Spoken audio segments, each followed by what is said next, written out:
OnePlus has always been known for delivering flagship performance at a much lower price, and that trend continues with the brand new 5T. You're getting a lot of features from phones like the iPhone X and Galaxy Note 8, except at about half the price. But the question is it worth it? Hey guys, this is Austin. I've spent the last week playing with the OnePlus 5T, and there is a lot to like. Compared to the already solid OnePlus 5, the most noticeable change is with the screen. Gone is the old 5.5-inch panel, and in its place is a much taller 6-inch screen in the exact same sized chassis. Sure, its bezels might not be as thin as something like the iPhone X, but you're still getting a lot more screen real estate with the 2:1 aspect ratio. It's a great panel too. While the resolution is a little low at 2160 by 1080, it's still plenty sharp to my eye. Unlike the Pixel 2 XL, it's actually a nice looking OLED display. It looks nice right out of the box, but you have several other screen modes, including sRGB and DCI-P3, which is my personal favorite. Because you've got the larger screen, the capacitive keys are gone, and the fingerprint sensor has been moved around back. I'm totally fine with this. Just like the Pixel, this feels like a really natural spot for it. The 5T does add facial recognition, and while it's not in the same league as the iPhone X, it's pretty quick. Although it's definitely not perfectly accurate. Unfortunately, it's still running Android 7, but Oxygen OS remains pretty close to stock Android with basically no bloatware. There's a lot of great customization options, like rearranging your on-screen buttons and what things like a long press will do, as well as tweaking the notification shade and status bar to be exactly how you like. This is a great option if you really want to tweak your phone, which is why a lot of people go with OnePlus in the first place. The rest of the design looks almost identical to the OnePlus 5, and that's not really a bad thing. You've got the same almost too slippery aluminum back with the addition of that fingerprint sensor, and amazingly for a new flagship in 2017, a headphone jack. You're also getting solid performance with a Snapdragon 835, 6 or 8 gigs of RAM, and either 64 or 128 gigabytes of storage. This is backed up with a 3300 mAh battery.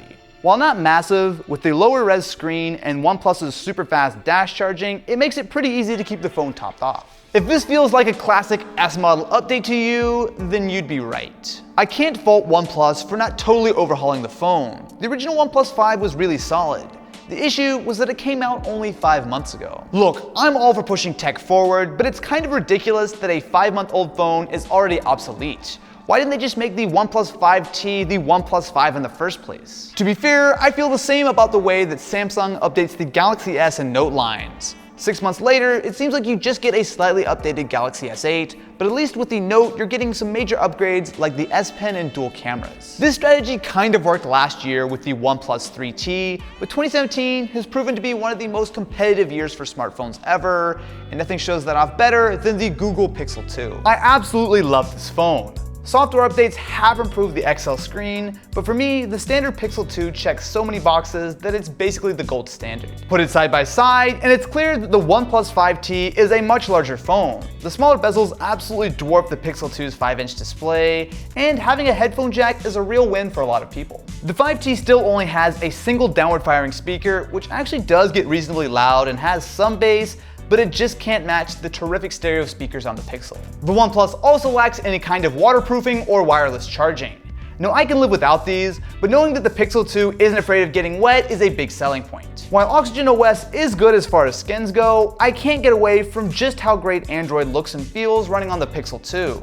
Not only has it had Android Oreo since day one, but it is blisteringly fast. I've said it before and I'll say it again. Google has worked some real magic with this phone. One area where OnePlus has really stepped it up is in the camera department.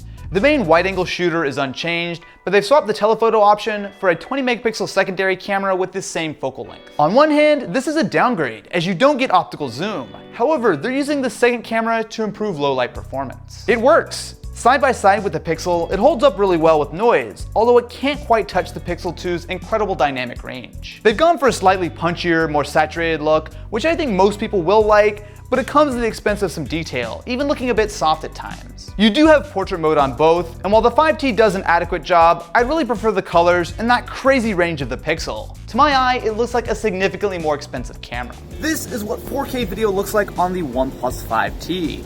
So I think audio is actually surprisingly decent, and the stabilization, even though it's not optical, does a pretty good job of keeping up. The OnePlus 5T is a great phone. When you consider the $500 price, it's easy to reconsider that Galaxy Note 8 or Pixel 2 XL. If you can look past the screen though, I think the standard Pixel 2 is worth every penny of the $150 price premium.